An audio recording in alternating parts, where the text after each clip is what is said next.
Several heads of African states are attending a two-day Russia-Africa summit in St. Petersburg today. The summit aims to foster mutually beneficial cooperation and partnership between Russia and Africa.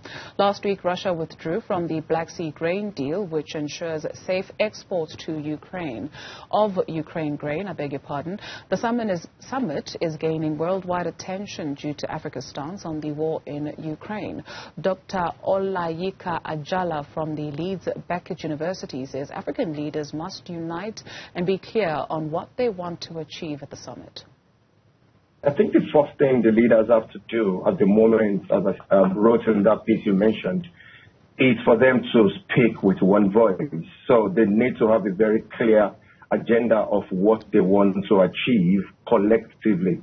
Because what we've seen before in previous negotiations between African countries and their partners around the world is that a lot of times individual interests sometimes overshadow the collective interest. So the first thing they need to achieve is to make sure they speak with one voice and be very clear about what they want to achieve. Ajala believes that food security should be top of the agenda. I think the issue of food security, defining and deciding the different security arrangements with Russia, these are the things that the African leaders can actually achieve. We all know that at the moment, Russia doesn't have a lot to offer. And this is one of the reasons why I think this morning it's been reported that just about 17 leaders will be attending this summit. So while there are national differences and some issues that would be on the table, there are also some specific collective issues like food security, security more broadly that can be achieved within and during this summit. Listening in on that is Dr. Joseph Siegle, Director of Research at the Africa Center for Strategic Studies at the University of Maryland, and Professor Chris Landsberg, Chairperson of African Diplomacy and Foreign Policy at the University of Johannesburg. Thank you very much to both our guests for your time this afternoon. Dr. Siegle, let's start with you. The relationship between the continent and Russia has been described by some as symbolic rather than tangible, and they cite that Russia has nothing to offer, with some arguing that Russia accounts for only 1% of foreign direct investment towards Africa. Your thought? Well, that's true, and I think that's the starting point for thinking about the summit. You know, Russia is really not bringing much into Africa. It's always had very minimal investment, and levels of trade are also very modest, and they've declined since the last summit, when the Russians had indicated they were going to double trade with Africa. So this summit isn't about commercial ties or investment. It really is more about posturing and politics. And for Russia, it's very important to have these African leaders come to St. Petersburg and to convey that Russia continues to be welcomed and appreciated around the world, given that it faces so much isolation for its war in Ukraine. Professor Landsberg, is there anything wrong with having a symbolic relationship with Russia? No, there's nothing wrong with having a symbolic relationship, but I tend to disagree slightly with the notion that it is purely symbolic. Of course, what is unique about this year's summit, it comes in the wake of an isolated Russia, certainly isolated by the Western powers. And it also comes against the backdrop of an ongoing war. I was struck by the comment by the colleague from Beckles University who said that Africa should speak with one voice. Let me just agree on one point. I think financially, if you compare all the partnerships that Africa has, all the what my late colleague Francis Gordon and I used to call the one and the many, so one power, many African states, and how do you get Africa to speak with a cohesive voice and one voice? What is interesting this time around is just the long list of issues that are being discussed. that could result in tangible cooperation, and it speaks to some of Russia's strengths. Let me just mention a few for you. Technology and information technology, and even security, information security features very prominently. Food security, not surprisingly, and in the aftermath of Russia pulling out of the grain deal, we still wonder what the real reason is. I think that was because Putin was a bit irritated with Erdogan, who agreed to Sweden becoming a member. Whatever the reason is, Russia believes that it has enough of its own supplies to give to Africa. So yeah, it's symbolic. There is an element of solidarism, but the fact that there is no money to give by Russia, for me, is the interesting thing to see whether they can turn it into some tangible projects. Food security, higher education cooperation, even in the sporting field. I see that's an issue that looms large. All right. Dr. Siegle, does it strike you that a continent that has so much arable land is worried about food security or fertilizers, for instance, especially when we talk about bringing food into the continent where there is capacity to create this and actually export it? Yeah, I think to be clear what we're talking about here with terms of food security. First, in terms of the grain deal, this is part of global supply chains for grains, and Ukraine and Russia have been significant suppliers of grains, up to 30% of global total. And so the fact that that's being constricted has very direct impacts on food prices and therefore food security on the continent.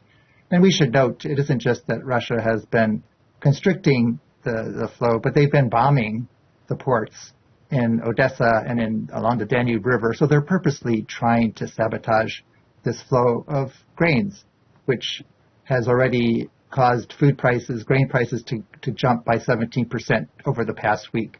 And we remember last year when Russia did similar things, it also caused great pain for countries and consumers all around the world, especially in Africa. But yeah, Africa has a lot of arable land.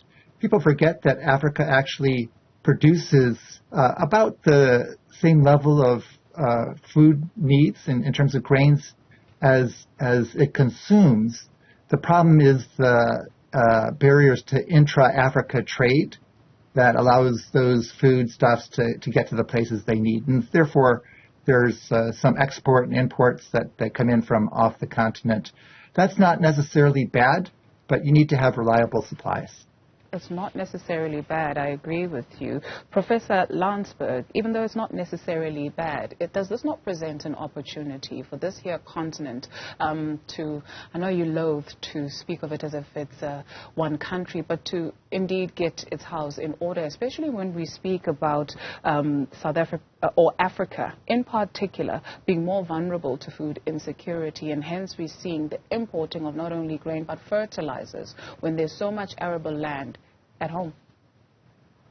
Sure, and of the laundry list of issues that I see that features on the agenda, one of them that stands out in relation to the topic and the question that you're asking is Russia's promise to help to build the ports infrastructure of the continent, and we have a massive problem there, even in South Africa, a once strong and proud country when it comes to corridors and ports for trading purposes.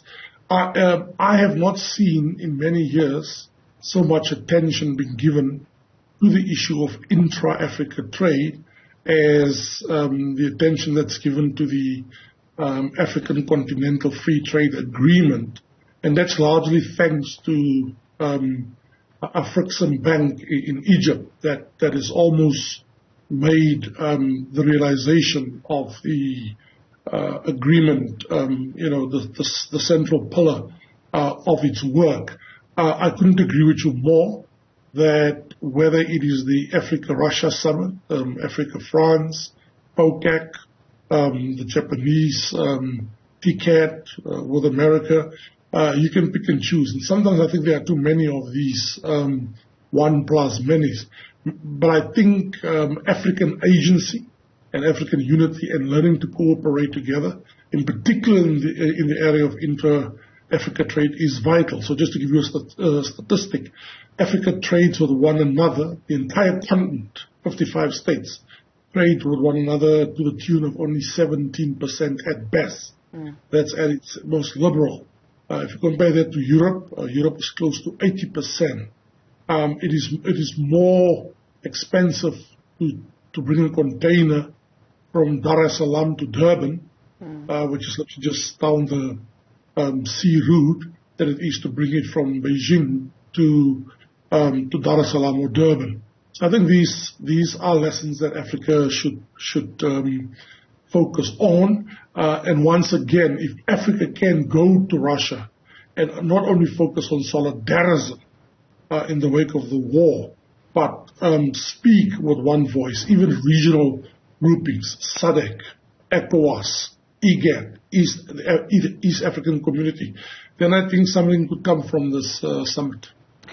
Dr. Siegle, Professor Landsberg mentions Beijing and how it's cheaper to bring stuff from Beijing onto the continent. China is, after all, the continent's biggest trading partner. I do wonder where you place them in the entire scheme of things. Well, what China is doing in its relationship with Africa is far different than what Russia is doing. And in terms of trading partners, I mean, the EU actually trades more with Africa than China. But, China is investing on the continent. China is engaged in all sorts of trade.